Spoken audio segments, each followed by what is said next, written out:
It is no stranger to the common gamers to know that the Assassin's Creed series has turned into Ubisoft's FIFA cash-in. What fascinates me about the whole series is its ability to create and construct tons of different stories and characters, while basically offering pretty much the same thing on the gameplay front, if not actually worse. Lots of mechanics are improved throughout the game series, and yet the improvements of these individual mechanics only lead to the games being heavily leaning into a more casual audience. The series has been up and down for me for the past few years, and I'm not really sure if Syndicate can convince me that it is going to be better. In fact, I'm not really sure why Syndicate has to be the name, because personally, I actually really like the previous title name, Assassin's Creed Victory. It makes a whole lot more sense, I suppose, because it's taking place in the Victorian era, and victory is supposed to be some sort of a pun for the whole thing. It sounds like a bad pun, but it connects. Thanks to a bit of research, I know why Ubisoft didn't use the name Victory. The name Assassin's Creed Victory was leaked by the absolute behemoth of video game site Kotaku, owned by Gawker, internet's most prominent and significant contribution to the whole world since cyberbullying. If their increasing counts of corruption and scandals didn't deter you away, how about the fact that Kotaku leaked a bunch of screenshots without the developers intending to leak it out, and thinks that they're justified of doing so because the developers leaked it to them, and them only. For some reason. To top it all off, it was written by Jason Schreier. Jason, objectivity is a silly thing to strive for. Schreier, who still claims to be a video game journalist even after making stunts like, I don't know, comparing people's demanding journalistic ethics to the freaking Ebola virus. That's like saying, I'm an abolitionist, but the freedom of the slaves is a silly thing to strive for. Thanks Kotaku for ruining an absolutely amazing name for this game and putting it into a ditch by leaking out screenshots out of the developer's permission. You freaking assholes.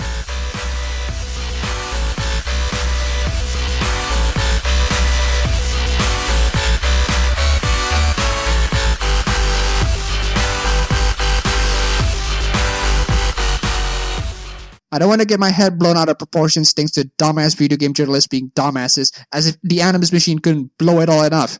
If you don't know it yet, the Assassin's Creed series drives between two different timelines. One is in the past, and one is in the present. The past timeline can only be accessed through the Animus machine, and that's when you're gonna have fun for like most of the game.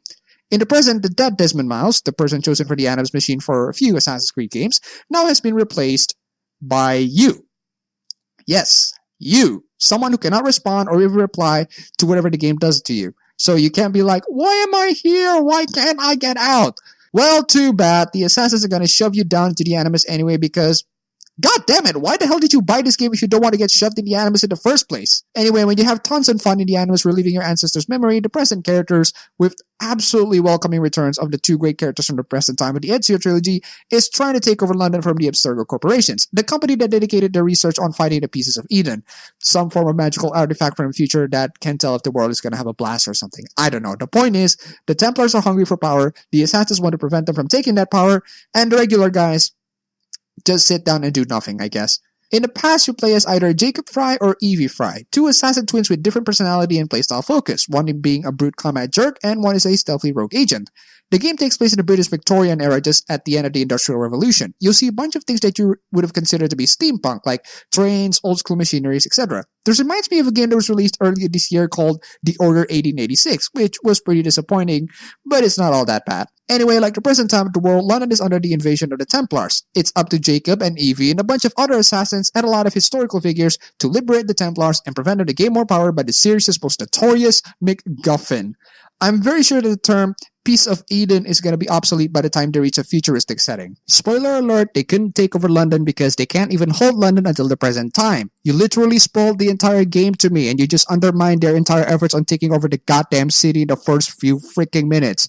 What the hell? A lot of people say that Ubisoft's traditional motto in every game is, if it ain't broke, don't fix it. But it's a very common misconception. That's not Ubisoft's motto. Ubisoft's real motto is, if it ain't broke, scrap the old UI and slap a new one. Since Ubisoft, specifically Ubisoft Montreal, is not taking a break out of punishing themselves into oblivion for releasing this game every single mother freaking year, this resulted in the game being amazingly tiresome with its formula, just like the developers who are developing it. I suggest the developer team to go sleep in their bed instead of the computer desk when they are programming this whole thing. It gets really concerning to the point where I do think that Ubisoft Montreal is run by a bunch of mental patients from the Insomniac world. Say what you want about Call of Duty being released every year, at least they have 3 different studios handling it. Say what you want about FIFA or PES, at least real world soccer doesn't evolve to a bunch of cars flipping in the air.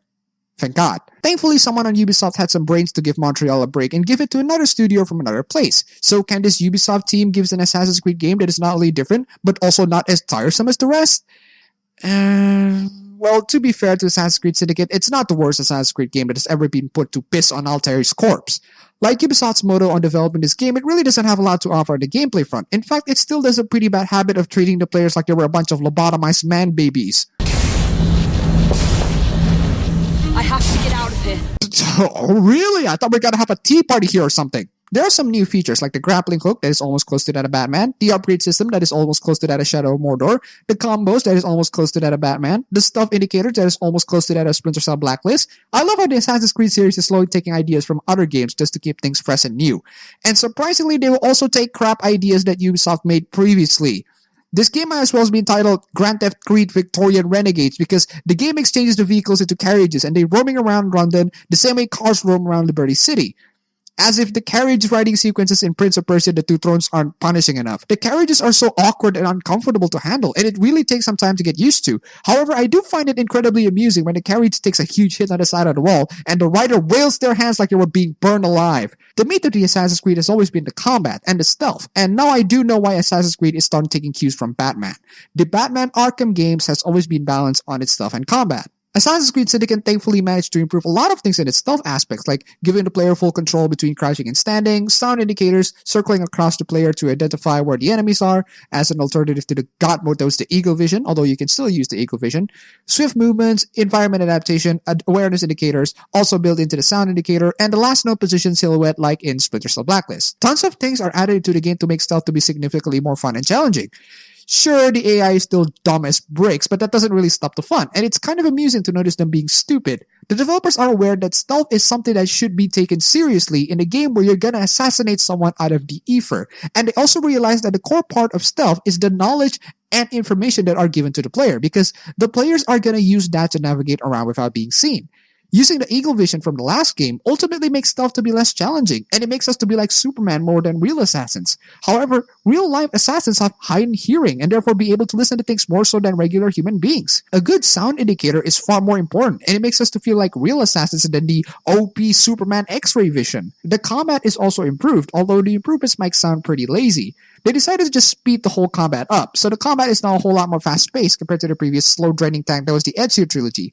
While this resulted in a combat that is definitely still fun, this also resulted in the animation being looking like it was smooth as a PS1, which is sad because the one thing that Assassin's Creed consistently gets real good is the animation department.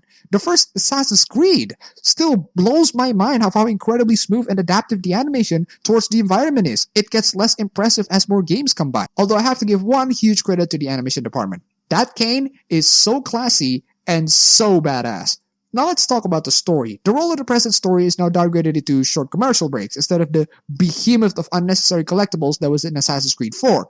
We're not here to review commercial breaks, so let's just focus on the real segment of the story. I really hate exposition dumps, and this game has tons and tons of that. However, it's not to the point where I'm gonna quit the game because the game does have characters with incredibly likable personalities. Jacob Fry and Evie Fry are ultimately an amazing pair, and they're incredibly likable. I love how this game is not all entirely dark and grim like, say, Assassin's Creed 3 or Revelations, which resulted in the protagonist about as relatable as a pile of bricks. Setting this game in England is only gonna make the characters who have more wits and charms and manners akin to the British people even to this day. That's the one thing I love about Assassin's Creed 4, and it's present here too. The Fry twins are extremely cunning, extremely smart, but also flawed and not that perfect. They can do stupid stuff. They can also act stupid. They're not the best in the business, and you know what? We can all relate to that. The other characters are great as well, and I love how we actually get to have a boss fight with the villains. Sure, they're not that challenging, but at least Ubisoft tried to have a boss fight instead of, just quick time events.